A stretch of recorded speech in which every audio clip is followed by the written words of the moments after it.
Hello everyone, जय हिंद, नमस्कार साथियों। स्वागत है आप सभी का एक नए वीडियो में, एक नए प्रैक्टिस सेट में। तो साथियों, अगर आप लोग भी एसएससी जीडी परीक्षा 2023 देने वाले हैं तो ये वीडियो आप लोग के लिए मोस्ट इम्पोर्टेंट होने वाली है। इस वीडियो के माध्यम से हम आपके एसएससी जीडी के लिए प्रैक्टिस सेट कराने वाले हैं, जिसमें आपके रीजनिंग का पार्ट होने वाला है। इससे पहले 2 प्रैक्टिस सेट्स और हो चुके हैं। आज का हमारा प्रैक्टिस सेट नंबर 3 है। आपका बस इतना काम है कि मैं आपको जितने क्वेश्चन करा रहा हूं उन सभी क्वेश्चंस को आपको अच्छे से प्रैक्टिस करना है, मेरे साथ में सभी क्वेश्चंस को सॉल्व करते हुए चलना है। और अंत में जो वीडियो एंड होगी उसके अंत में बताना है आपको कि आज आप लोगों ने 20 क्वेश्चंस में से कितने क्वेश्चंस को सही किया है। तो कमेंट बॉक्स में आप लोग ज़रूर बताइएगा। और जो 40 नंबर हैं आपके, उसमें से आप लोगों ने कितने नंबर प्राप्त किए हैं। ये सभी चीज़ें आप लोगों को एक बेहतर एनालिसिस करके आपका बेहतर स्कोर करने में बहुत ज़्यादा मदद करेंगी। ठीक है, तो आज का जो पहला क्वेश्चन है उसको देखते हैं। सभी लोग इस क्वेश्चन को सॉल्व कर सकते हैं। आपके एग्जाम में भी इसी तरीके से क्वेश्चन पूछा जाने वाला है।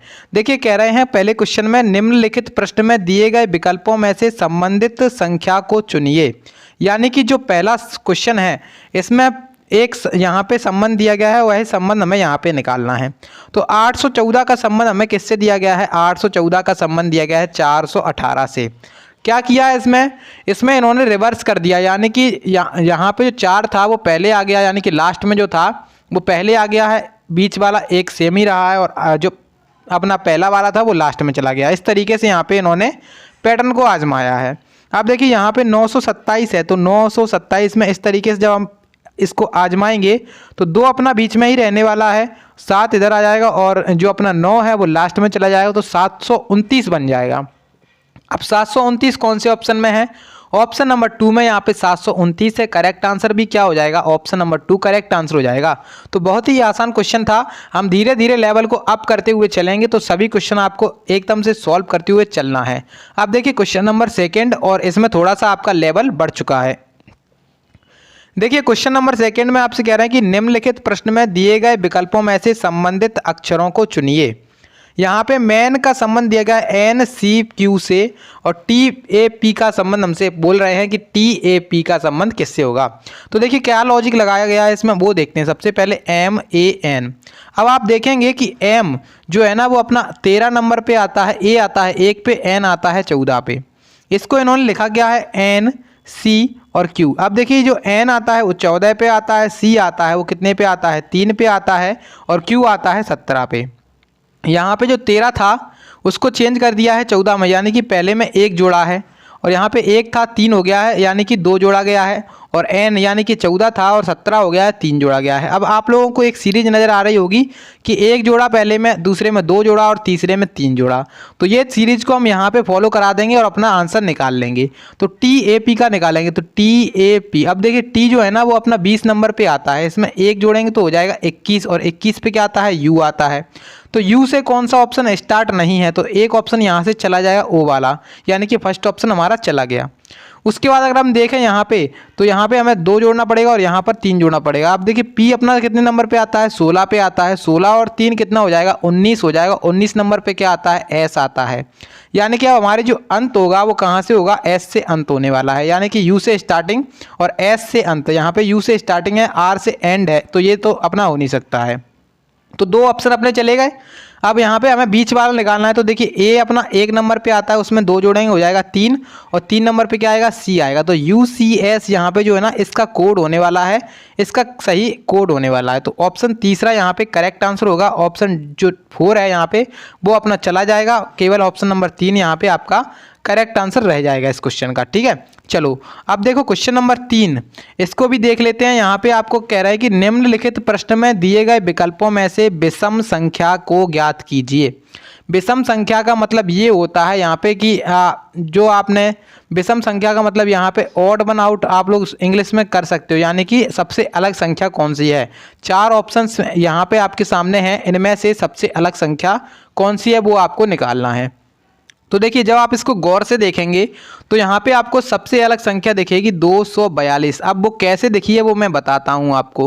तो 242 इस तरीके से आपको विषम दिखेगी, क्योंकि यहाँ पे जो है ना सबसे अलग संख्या कैसे है, क्योंकि 242 एक सम संख्या है। क्या है? एक सम संख्या है। और जो आपकी 111 है, 551 है और 383 है, ये सभी क्या हैं? ये सभी आपकी विषम संख्याएं हैं। ठीक है, तो विषम संख्याएं क्या हैं अपनी? 383 और 551 और 111। ठीक है, तो तीनों आपकी एक जैसी संख्याएं हैं।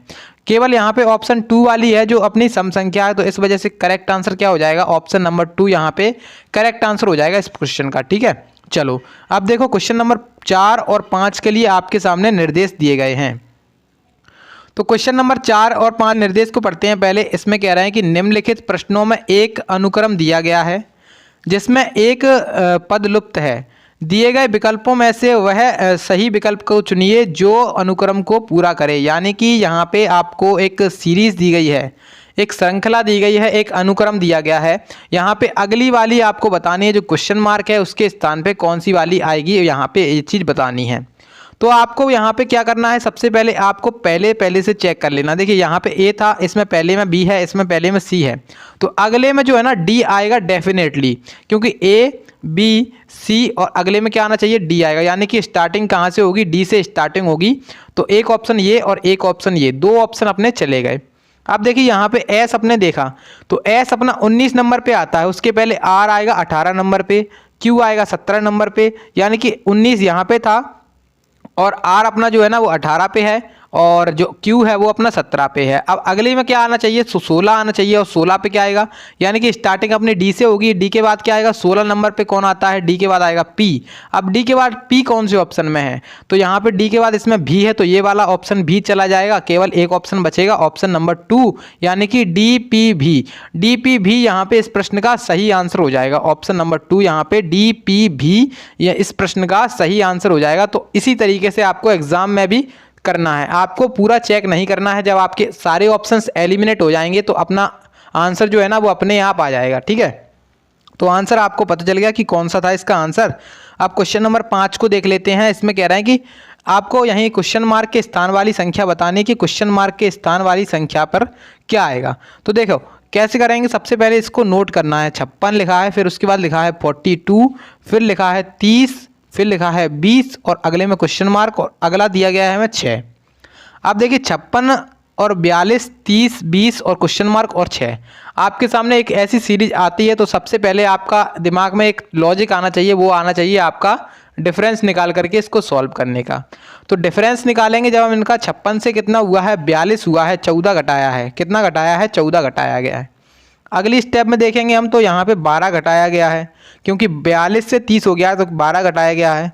यहाँ पे जब हम देखें तो 10 घटाया गया है, क्योंकि जब आप देखेंगे यहाँ पर 30 से 20 हुआ है तो 10 घटाया गया है।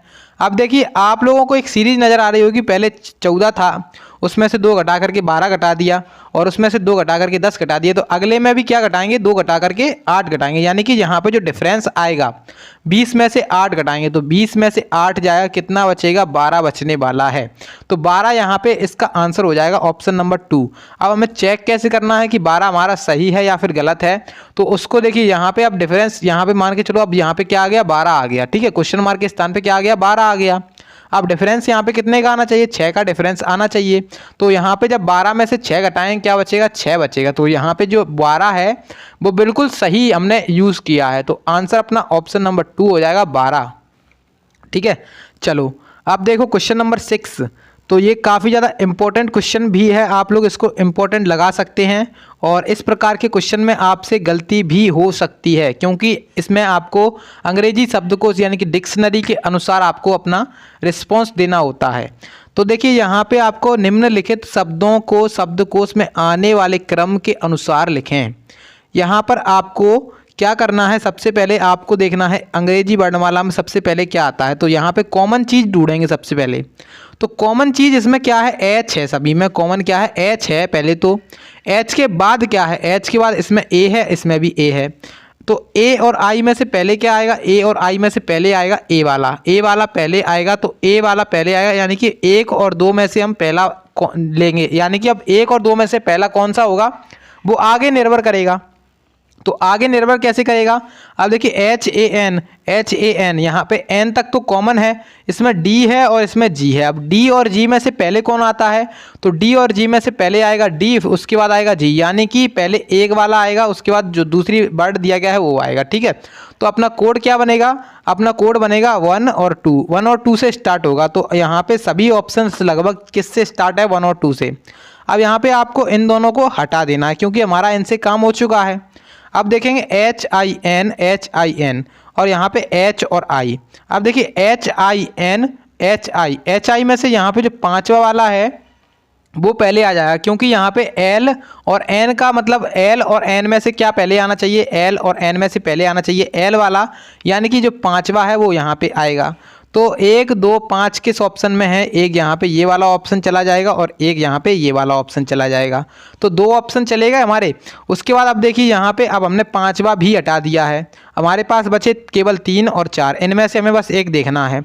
तो एच आई एन तक तो कॉमन है, एच आई एन तक तो यहाँ पर भी कॉमन है, इसमें जी है और इसमें टी है। अब आप सभी लोग जानते हैं कि जी और टी में से पहले कौन आता है, जी और टी में से पहले आएगा जी वाला या तीसरा वाला पहले आएगा और चौथा वाला लास्ट में जाएगा। यानी कि अब जो कोड है इसका बनेगा 12534 ऑप्शन नंबर तीसरा है। करेक्ट आंसर ऑप्शन नंबर तीसरा हो जाएगा। करेक्ट आंसर क्या हो जाएगा, ऑप्शन नंबर तीसरा इसका करेक्ट आंसर होने वाला है। ठीक है, चलिए, तो उम्मीद है कि सभी लोग इसको समझ गए होंगे और नहीं समझे तो एक बार आप लोग इसको फिर से देख लीजिएगा तो अच्छे से समझ में आ जाएगा। ठीक है, अब देखो क्वेश्चन नंबर 7 इसमें कह रहे हैं कि निम्नलिखित समीकरण को स्टार के स्थान पर, यहाँ पे जो स्टार आपको एक दिया गया है इसके स्थान पर यहाँ पे जो 4 ऑप्शंस हैं इनमें से हम कौन सा ऑप्शंस को रखें कि हमारा करेक्ट आंसर आ जाए। तो हमें देखिए जब हम आपके सामने ऐसे मतलब क्वेश्चन आए तो क्वेश्चन तो ऐसे आएगा ही और फिर हम क्या करेंगे इसको, तो हमें यहाँ पे ऑप्शंस को ही रख के चेक करना पड़ेगा। और ऑप्शन जब हम रखेंगे तो हमें डिवाइड वाली जो पोजीशन है उसको बड़ा ध्यान से रखना है। डिवाइड वाली पोजीशन ही हमारा जो आंसर है ना वही सेट करती है। ठीक है, तो डिवाइड वाली पोजीशन को हम सेट करके देखते हैं। तो अगर हम पहला ऑप्शन उठाएं जैसे यहाँ पे, तो हमने पहला ऑप्शन उठाया तो 16 डिवाइड बाई 4 माइनस 5 और बराबर 14 और यहाँ पे 6, 14 इंटू 6। अब देखिए 14 छिक्के यहाँ पे हो जाएगा और 16 से जब 4 हो जाएगा -5। तो अभी हमें बराबर में कुछ दिख नहीं रहा है, मतलब थोड़ा सा अटपटा लग रहा है और बहुत बड़ी संख्या आएगी तो ये बराबर हो नहीं सकता है। तो पहला ऑप्शन हमारा हो जाएगा गलत। उसके बाद सेकंड ऑप्शन अगर हम उठाएंगे तो इसमें डिवाइड चिन्ह ही नहीं है, तो डिवाइड चिन्ह ही नहीं है यहाँ पे, हम इस ऑप्शन को अभी क्या करेंगे, अवॉइड करेंगे। अब थर्ड ऑप्शन जैसे हमने उठाया तो थर्ड ऑप्शन में क्या करेंगे, थर्ड ऑप्शन में पहले डिवाइड है यानी कि 16 डिवाइड बाई कितना है, 4 है। उसके बाद यहाँ पे गुणा लगा है 5 से, बराबर हो जाएगा 14 और प्लस 6। तो यहाँ पे जो तीसरा वाला ऑप्शन है बिल्कुल फिट बैठने वाला है, क्योंकि देखिए जब आप देखेंगे यहाँ पे 16 का डिवाइड देंगे जब 4 से तो बिल्कुल चला जाएगा, कितने बार जाएगा, 4 बार जाएगा। उसके बाद इसका मल्टीप्लाई होगा 5 से, क्योंकि यहाँ पे जो सेकंड वाला चिन्ह है वो क्या है, मल्टीप्लाई का है, बीच में लग जाएगा बराबर, और यहाँ पे जो 14 है उसका 6 से जोड़ हो जाएगा। तो यहाँ पे 4 पंजे होता है 20 और 14 और 6 भी कितना होता है, 20 होता है। तो 20 बराबर 20 हो जाएगा, यानी कि जो अपना तीसरा वाला ऑप्शन है वो बिल्कुल सही अपना यूज़ हो रहा है। तो अपना जो आंसर है वो तीसरा इसका आंसर हो जाएगा, ऑप्शन नंबर 3 यहाँ पे करेक्ट आंसर हो जाएगा इस प्रश्न का। ठीक है, चलो तो आप क्वेश्चन नंबर 8 को भी देख लेते हैं। 8 क्वेश्चन में क्या कहा जा रहा है, तो 8 क्वेश्चन में कह रहे हैं कि निम्नलिखित प्रश्न में दिए गए विकल्पों से विषम अक्षर को चुनिए। यहाँ पर आपको विषम अक्षर को चुनना है, विषम आपको एक पेयर दिया गया है उसको चुनना है, यानी कि सबसे अलग कौन सा है, तीनों में यहाँ पे एक जैसे होंगे, किसी एक में अलग होगा। तो उस लॉजिक को पहले पहचानना है और यहाँ पे उसको चेक करना है। तो देखिए सबसे पहले अगर हम देखें आई और के, तो आई अपना 9 पे आता है, के आता है 11 पे, तो 9 और 2 होता है 11। ए और सी देखेंगे हम तो ए अपना 1 पे आता है, सी आता है 3 पे, तो यहाँ पे 1 से 3 हुआ है, यहाँ पर भी 2 जोड़ा गया है। अब तीसरा ऑप्शन उठाएंगे पी और आर का, तो यहाँ पे कितना है, 16 नंबर पे आता है, पी आर आता है 18 पे, तो यहाँ पर भी 2 जोड़ा गया है। लेकिन अगर हम ऑप्शन नंबर 4 उठाएं तो यहाँ पे एम और पी है, तो एम 13 पे आता है, पी आता है 16 पे, तो यहाँ पे जब इसमें देखा हमने तो यहाँ पे 3 जोड़ा जा रहा है। सभी ऑप्शंस आप लोग देख सकते हैं कि यहाँ पे 2 जोड़ा गया था, यहाँ पर भी 2 जोड़ा गया था और यहाँ पर भी 2 जोड़ा गया था, यानी कि पहले ऑप्शन में 2 जोड़ा गया, सेकंड ऑप्शन में भी 2 जोड़ा गया और थर्ड ऑप्शन में भी 2 जोड़ा गया। ठीक है, तो यहाँ पे तीनों ऑप्शंस एक जैसे हैं, केवल एक ऑप्शन यहाँ पे अलग है, वो कौन सा हो जाएगा, एम और पी, यानी कि फोर्थ ऑप्शन। तो फोर्थ ऑप्शन यहाँ पे विषम हो जाएगा, यानी कि सबसे अलग हो जाएगा। तो ऑड वन आउट क्या हो जाएगा, फोर्थ ऑप्शन इसका आंसर होने वाला है ऑप्शन नंबर 4। ठीक है, चलिए अब देखो क्वेश्चन नंबर 9 आ चुका है और इसको हम करते हैं सॉल्व। तो यहाँ पे आपको एक वेन आरेख दिया गया है। वेन आरेख में क्या कहा गया है आपसे, वेन आरेख में कहा गया है कि वह आरेख चुनिए जो नीचे दिए गए वर्गों के बीच संबंध का सही निरूपण करता है। पिता का संबंध दिया गया है लेखक से, किसका, पिता का, सॉरी यहाँ पे आपको 3 मतलब संबंध दिए गए हैं, 3 वर्ग दिए गए हैं, पिता, पुरुष और लेखक। पिता, पुरुष और लेखक, यहाँ पे 3 वर्ग दिए गए हैं। इसका हमें वेन डायग्राम बनाना है कि सबसे अच्छा, सबसे सही, सबसे सटीक वेन डायग्राम क्या होगा। देखिए जितने भी पुरुष हैं वो पिता नहीं हो सकते, लेकिन जितने भी पिता हैं, यानी कि जितने भी पिता हैं वो किसके अंदर आएंगे, वो आएंगे पुरुष के अंदर। ठीक है, मतलब जितने भी फादर हैं वो क्या हैं, एक आदमी हैं, पुरुष हैं। और उसमें से क्या हो सकता है कि कुछ पुरुष और कुछ पिता क्या हो सकते हैं, लेखक हो सकते हैं। तो यहाँ पे इसका जो वेन डायग्राम है वो इस तरीके से बनेगा, यानी कि ऑप्शन नंबर 2 वाला इसका करेक्ट आंसर है। तो ऑप्शन नंबर 2 वाला करेक्ट आंसर है। यहाँ पे हमने किया क्या है, बस कुछ नहीं किया है, क्योंकि आप लोग जब देखेंगे यहाँ पे कि जितने भी पिता होते हैं वो क्या होते हैं, पुरुष होते हैं, यानी कि पिता वाला जो है ना वो पुरुष के अंदर पूरा चला जाएगा। उसके बाद यहाँ पे कुछ पिता भी लेखक हो सकते हैं और कुछ पुरुष भी लेखक हो सकते हैं, क्योंकि कुछ महिलाएं भी तो लेखक होती हैं। तो यहाँ पे इसका करेक्ट आंसर ऑप्शन नंबर 2 हो जाएगा। सही उत्तर ऑप्शन नंबर 2 यहाँ पे करेक्ट आंसर है। ठीक है, चलो तो अब देखिए क्वेश्चन नंबर 10।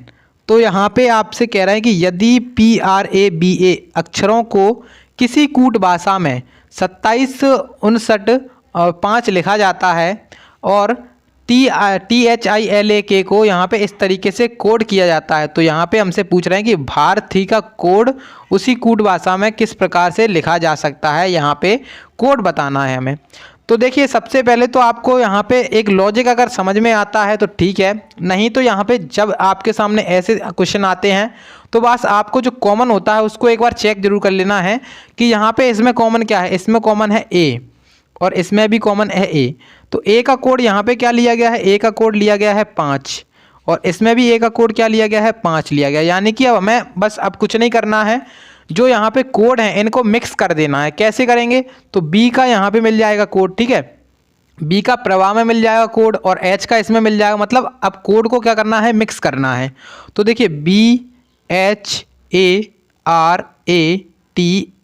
और I, अब यहाँ पे जो कोड आ गया है, अब यहाँ पे कोड आ चुका है। अब इस कोड को कैसे करेंगे, तो B है, B का कोड हमें क्या पता है, B का कोड हमें पता है 9। तो 9 से अपना ऑप्शन जो है ना वो स्टार्ट होगा। तो एक ऑप्शन ये वाला और एक ऑप्शन ये वाला, 2 ऑप्शन अपने चले गए। उसके बाद लास्ट में यहाँ पे I है, तो I का कोड आप लोग यहाँ पे देख लें 1 2 3, तीसरे नंबर पे I है, यहाँ पे तीसरे नंबर पे 8 है।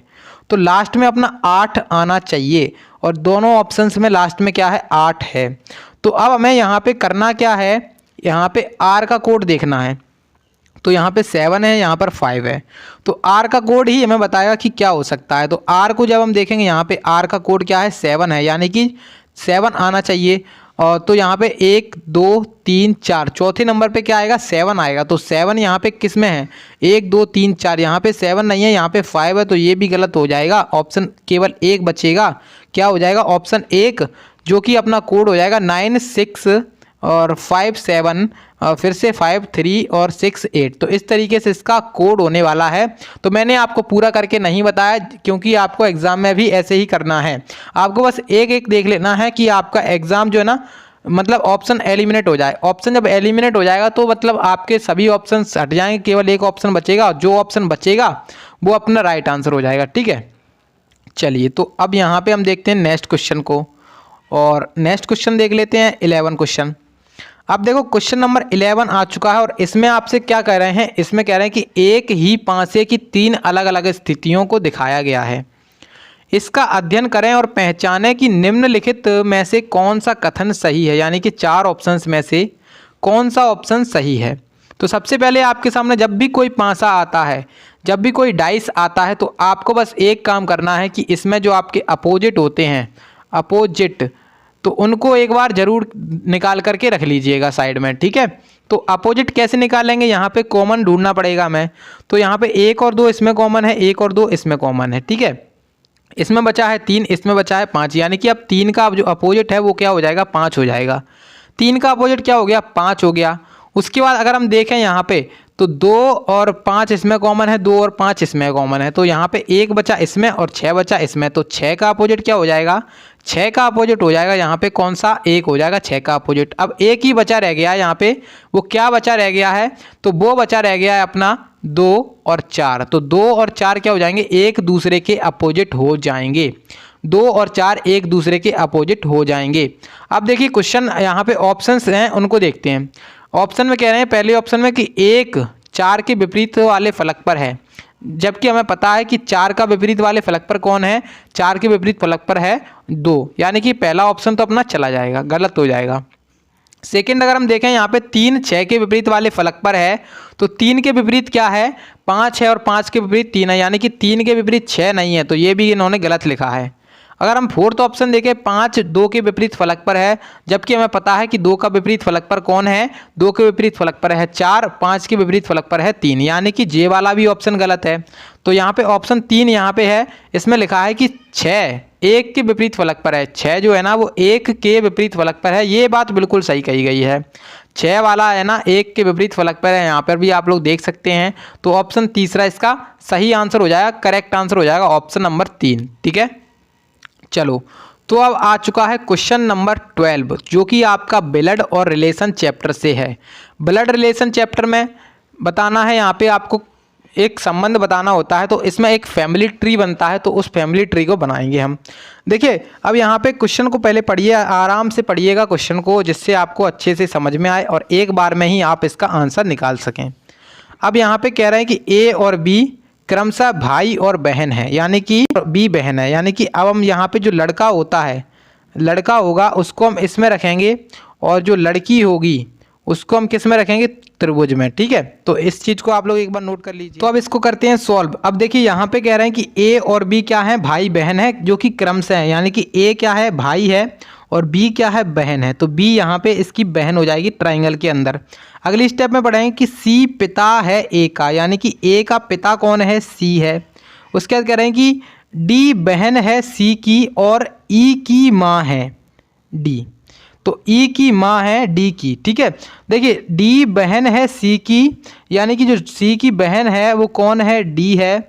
और उसके बाद कह रहे हैं और ई माँ है किसकी, डी की, तो डी की माँ कौन है, ई है, यानी कि जो सी की माँ है वही डी की भी माँ होगी। तो यहाँ पे क्योंकि जो डी और सी हैं वो भाई बहन है आपस में, और सी की जो डी की माँ है वही सी की माँ होगी, यानी कि जो ई है वो सी की भी माँ हो जाएगी। अब अगले स्टेप में कह रहे हैं कि तो बी क्या लगती है, ई की, तो बी क्या लगेगी, ई की। तो यहाँ पे देखिए जो ई है किसकी माँ है, सी की माँ है, और सी के लड़की कौन है, बी है।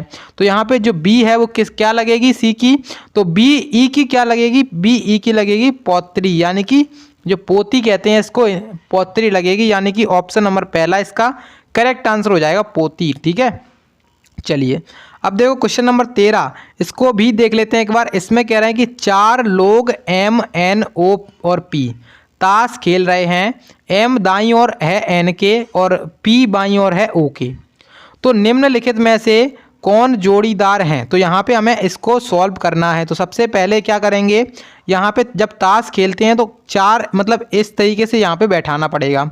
अब कह रहे हैं कि एम दाईं ओर है एन के, यानी कि एन के दाईं ओर कौन है, एम है, तो यहाँ पे ये हो गया। और कह रहे हैं कि पी बाईं ओर है ओ के। अगर हम ओ को यहाँ पे बैठाएंगे तो ओ का बायां किधर होगा, इस तरफ होगा, तो पी यहाँ पे ये हो जाएगा, ठीक है। अब हमें ये बताना है कि कौन जोड़ीदार हैं। तो जोड़ीदार कौन होता है, तो जोड़ीदार होते हैं आमने और सामने वाले, ठीक है, जोड़ीदार होते हैं आमने सामने वाले। तो यहाँ पे हमें जोड़ीदार बताने हैं, यानी कि कौन सा जोड़ीदार है। तो एम और पी देखेंगे हम यहाँ पे, तो ये भी नहीं है क्योंकि एम और ओ जोड़ीदार हैं। अगर एन और पी देखें तो एन और पी जोड़ीदार हैं, ऑप्शन नंबर 4 यहाँ पे करेक्ट आंसर है, क्योंकि ये आमने सामने बैठे हैं तो इस वजह से ये क्या हो गए, जोड़ीदार हो गए। ठीक है, तो ये इसका आंसर हो जाएगा ऑप्शन नंबर 4। चलो तो अब देखें क्वेश्चन नंबर 14 क्वेश्चन में कह रहे हैं कि जो आपके सामने एक वर्ड दिया गया है एडिशन, एडिशन को इस तरीके से यहाँ पे कोड किया गया है। तो हमसे मेडिकल का कोड पूछ रहे हैं कि मेडिकल का किस प्रकार से लिखा जाएगा। तो देखिए सबसे पहले यहाँ पे आपको एडिशन को नोट कर लेना है एक बार, EDITIO और N। अब आपको बस कुछ नहीं करना है, इसमें इन्होंने किया क्या है वो मैं आपको बताता हूँ सीधे सीधे। इसमें इन्होंने क्रॉस पैटर्न अपनाया है। कैसे? बीच में से क्रॉस पैटर्न अपनाया है। जो बीच वाला है इसको सबसे पहले 3 पार्ट्स में डिवाइड कर लिया, 3 इधर छोड़ दिए हैं, 3 इधर छोड़ दिए हैं, बीच में 1 छोड़ दिया है। जो बीच वाला है वो सेम रहेगा और यहाँ पे D है, यहाँ पे I आ जाएगा और यहाँ पर E आ जाएगा। उसी तरीके से यहाँ पे जो N है वो इधर आ जाएगा और O अपना सेम जगह पे रहेगा और I अपना लास्ट में चला जाएगा। तो ये चीज़ यहाँ पे आपको शो करी गई है पहले से। तो हमसे किसका पूछा गया है? मेडिकल का पूछा गया है। तो मेडिकल का निकालेंगे तो MEDICAL।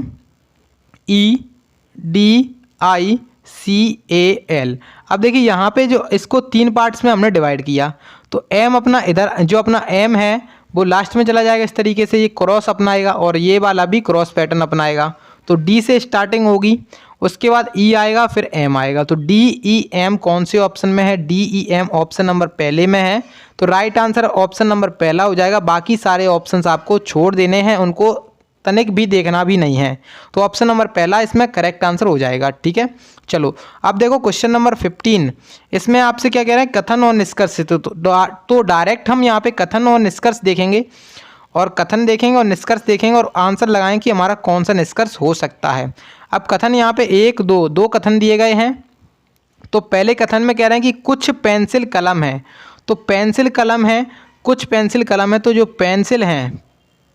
पेंसिल हैं वो क्या है? कुछ पेंसिल क्या है? कलम है। ठीक है, कुछ पेंसिल कलम है और कुछ कलम लाल हैं। कुछ कलम क्या हो जाएंगी? लाल हो जाएंगी। अब ये लाल वाला था वो इधर से होकर भी जा सकता था, लेकिन इसमें संभावनाएं बहुत सारी बन सकती हैं। लेकिन हमें वो चीज़ का आंसर लगाना होता है जो बिल्कुल 100% बिल्कुल सही हो। अब यहाँ पे निष्कर्ष पहला कह रहे हैं कि कुछ पेंसिल लाल हैं। कुछ पेंसिल लाल हैं, बिल्कुल हो सकती हैं, लेकिन हमें इसकी 100% जानकारी नहीं है कि हो ही सकती हैं। तो यहाँ पे इसको हम बिल्कुल भी नहीं छुएंगे, मतलब गलत लगाएंगे इसको। सेकंड वाला निष्कर्ष पढ़ते हैं। इसमें कह रहे हैं कि कुछ लाल कलम हैं। तो देखिए लाल और कलम का बिल्कुल सही संबंध दिख रहा है, क्योंकि यहाँ पे जो डार्क शेडेड पोर्शन है, कुछ कलम लाल हैं तो कुछ लाल भी कलम होंगे, यानी कि जो अपना निष्कर्ष 2 है वो तो बिल्कुल सही है। तो केवल निष्कर्ष 2 अनुसरण करता है, केवल निष्कर्ष 2 सही है। इसका आंसर हो जाएगा ऑप्शन नंबर 2। अब देखो क्वेश्चन नंबर आपका 16 आ चुका है, जो कि आपके अब नॉन वर्बल से क्वेश्चन आने वाले हैं। अब इसमें देखिए यहाँ पे आपको क्या कह रहे हैं कि दिए गए विकल्पों में से लुप्त आकृति ज्ञात कीजिए। यहाँ पे जो क्वेश्चन मार्क है ना, उसके स्थान पर आने वाली आकृति आपको बतानी है। लेकिन जब आप इसको गौर से देखेंगे तो यहाँ पे जब इसका नंबरिंग करेंगे 1 2 3 और 4, तो आप देखें यहाँ पे कि इसमें कितने 1 2 3 इधर ऊपर जो है ना, इसमें मतलब 3 राउंड शेप में कुछ ऊपर तीर से लगे हुए हैं, आप लोग देख सकते हैं। और सेकंड वाले में 2 रह गए हैं, थर्ड वाले में 1 रह गया। तो अगली जो आएगी उसमें क्या रहेगा? उसमें 0 रहेंगे, यानी कि उसमें 1 भी नहीं रहेगा। तो अपने 4th ऑप्शन अपना इस तरीके से हट जाएगा। अब देखें अगर हम यहाँ पे पहला और तीसरा चित्र देखेंगे यहाँ पे, तो लगभग क्या है? सेम ही है। तो पहले और तीसरे में सेम ही है, बस अंतर कितना है? अंतर इसका यहाँ पे जो डार्क पोर्शन था वो ऊपर चला गया है और जो अपना मतलब शेडेड पोर्शन था वो नीचे आ गया है। और उसी प्रकार से अब क्या करेंगे हम? उसी प्रकार से दूसरा और चौथा सेम रहेगा और दूसरे चौथे में क्या होगा? जो अपना डार्क शेडेड पोर्शन है वो अपना नीचे चला जाएगा, मतलब नीचे इस तरीके से आएगा, और जो अपना मतलब इस तरीके से लाइनें खींची गई हैं वो ऊपर चला जाएगा। तो मतलब कौन सा वाला हमारा हो जाएगा? आंसर इसका हो जाएगा ऑप्शन नंबर 2। बाकी सारे ऑप्शंस आपके हट जाएंगे, यहाँ से सारे ऑप्शंस चले गए, केवल ऑप्शन नंबर 2 इसका करेक्ट आंसर हो जाएगा। अब देखो क्वेश्चन नंबर आपका क्या कह रहा है? 17 में कह रहा है कि यदि एक दर्पण को AB पर रखा जाता है तो दी गई उत्तर आकृतियों में से कौन सी आकृति प्रश्न चिन्ह की आकृति का सही प्रतिबिंब बनाएगी? तो देखिए यहाँ पे आपके सामने प्रश्न आकृति दी गई है और 4 ऑप्शंस दिए गए हैं। तो देखिए जब आपके सामने मिरर हो और नीचे की साइड रखा हुआ हो, तो मिरर जब नीचे की साइड रखा हुआ हो तो उसको क्या कहते हैं, जल प्रतिबिंब कहते हैं। और जल प्रतिबिंब में क्या होता है, जो ऊपर की चीज़ होती है, ऊपर की चीज़ होती है वो चली जाती है नीचे, और जो नीचे की चीज़ होती है वो ऊपर चली जाती है। ठीक है, तो यहाँ पे इसका जो तीर है वो नीचे देख रहा है अभी, तो अब यहाँ पे क्या हो जाएगा, ऊपर के साइड हो जाएगा। ठीक है, तो ऊपर के साइड तीर तो लगभग समी में है। अब यहाँ पे इसमें देखिए, यहाँ पे अब जब आप देखेंगे यहाँ पे जो लेफ़्ट और राइट में कोई भी परिवर्तन नहीं होता है, यानी कि इधर अपना ब्लैंक है तो इधर ही ब्लैंक होगा। अब इधर कौन से में ब्लैंक है, इस वाले में ब्लैंक है, तो केवल यहाँ पे ऑप्शन नंबर तीसरा हो जाएगा, क्योंकि इसमें लेफ़्ट और राइट चेंज कर दिया आपस में, तो ये भी गलत हो गया। इसमें इन्होंने क्या चेंज कर दिया, इसमें भी चेंज कर दिया है, इसकी दिशा ही बदल दी है और इसकी भी दिशा बदल दी है, तो यहाँ पे केवल ऑप्शन नंबर तीसरा इसका सही आंसर हो जाएगा। ठीक है, ऑप्शन नंबर 3 करेक्ट आंसर हो जाएगा इस प्रश्न का। चलो, तो अब आ चुका है क्वेश्चन नंबर आपका 18, और 18 क्वेश्चन में आपसे क्या कहा जा रहा है, एक कागज़ को दी गई प्रश्न आकृतियों के अनुसार मोड़ा जाता है और काटा जाता है। खोलने पर 4 उत्तर आकृतियों में से कैसा आकार आपको दिखाई देगा, तो ये चीज़ आपको बतानी है। देखिए प्रश्न आकृति को आप लोग अच्छे से देखिए। पहले एक कागज़ था, इसको ऐसे मोड़ा, फिर उसको इस तरीके से और मोड़ दिया, और लास्ट में जो आपको इस तरीके से कट लगा दिए इसमें। तो जब इसको खोलेंगे हम, तो खोलने पर कौन सा ऑप्शन प्राप्त होना ये हमें बताना है। तो देखिए यहाँ पे हमें बीच में यहाँ पे कोई भी कट नज़र नहीं आ रहा, तो बीच में यहाँ पे कुछ भी नहीं होगा, तो यहाँ पे ये 2 ऑप्शन तो अपने चले जाएंगे। उसके बाद अगर हम देखें यहाँ पे, जब इसको खोलेंगे तो इस तरीके से बनेगा ये, और इसको खोलेंगे तो इस तरीके से बनेगा, तो इसमें जब है नहीं तो ऑप्शन पहला भी चला गया, ऑप्शन 4 यहाँ पे इसका करेक्ट आंसर हो जाएगा, ऑप्शन नंबर 4 सही उत्तर हो जाएगा। अब देखो क्वेश्चन नंबर 19, इसको भी देख लेते हैं। इसमें कह रहे हैं निर्देश निम्नलिखित में से किस उत्तर आकृति द्वारा प्रश्न आकृति पूरी होती है। तो क्वेश्चन 19 को देख लेते हैं। यहाँ पे आपके सामने इस आकृति को, इसमें ये बताना है कि कौन सी उत्तर आकृति इसको पूरा करेगी। तो आपको यहाँ पे इस तरीके से एक आकृति लानी है, और यहाँ पे इस तरीके से यहाँ पे ये हो जाएगा। तो कौन सी आकृति हो जाएगी, ऑप्शन नंबर 2 वाली आकृति हो जाएगी। सारे ऑप्शंस आपके चले जाएंगे, ऑप्शंस इजी हैं इस वजह से सारे ऑप्शंस चले जा रहे हैं। ऑप्शन नंबर 2 इसका करेक्ट आंसर हो जाएगा। सो आज का लास्ट क्वेश्चन है, और लास्ट क्वेश्चन कह रहे हैं कि दी गई उत्तर आकृतियों में से वह उस आकृति को चुनिए जिसमें प्रश्न आकृति निहित है। तो यहाँ पे इस आकृति को आपको ढूंढना है ऑप्शंस में से। तो ऑप्शंस को देखते हैं, ऑप्शंस में से यहाँ पे कौन से ऑप्शन में आपको आकृति मिलने वाली है। तो ऑप्शन नंबर यहाँ पे कौन सा हो जाएगा, ऑप्शन नंबर एक बार आकृति आपको फिर से दिखा देते हैं। तो ऑप्शन यहाँ पे जब आप देखेंगे ऑप्शन कौन सा हो जाएगा इसका, तो इसका आंसर होने वाला है ऑप्शन नंबर 3। ऑप्शन 3 यहाँ पे इसका आंसर हो जाएगा, करेक्ट आंसर हो जाएगा ऑप्शन नंबर 3। तो आपको इस बार इसकी जो आकृति है उसको एक बार चेक कर लीजिएगा, आंसर आपका अपने आप निकल के आने वाला है। ठीक है, तो ये आज के जो 20 क्वेश्चंस हुए हैं आपके एग्ज़ाम के पॉइंट ऑफ व्यू से मोस्ट इम्पॉर्टेंट क्वेश्चन थे। तो आज आप लोगों ने 20 क्वेश्चंस में से कितने क्वेश्चंस को सही किया है, और जो 40 नंबर हैं उसमें से कितने क्वेश्चंस आपने मतलब कितने नंबर आपने प्राप्त किए हैं, तो सभी चीज़ें आप लोग कमेंट बॉक्स में बता सकते हैं। और वीडियो अच्छी लगी है तो एक बार लाइक करिएगा, वीडियो को शेयर कर दीजिएगा और चैनल को सब्सक्राइब कर लीजिएगा।